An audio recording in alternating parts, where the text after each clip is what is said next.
I am the Tofu Golem. Please enjoy the video. In this video, I will show you how to change your Ford Explorer cabin filter. This is a straightforward maintenance task that you can easily do yourself, saving you time and money. First, gather your supplies: a new cabin air filter and a small screwdriver. Make sure your Explorer is parked safely with the engine off. We'll be working on the passenger side, specifically around the glove compartment area. Now let's get to the filter. Open your glove compartment all the way. You'll notice some retaining clips or stops on the sides. Carefully press these inward, allowing the glove compartment to swing down further. This action fully exposes the cabin air filter housing, which is typically a rectangular plastic cover located behind the glove box opening.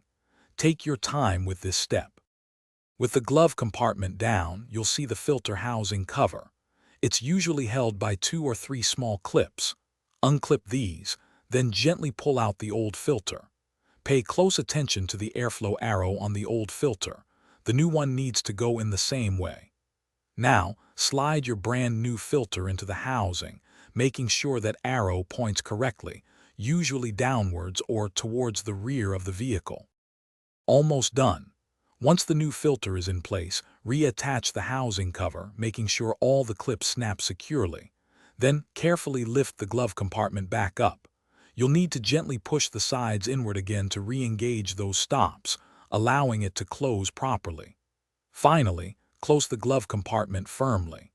You've successfully changed your Ford Explorer's cabin air filter, improving your vehicle's air quality. Thanks for watching. Consider subscribing if we helped you today.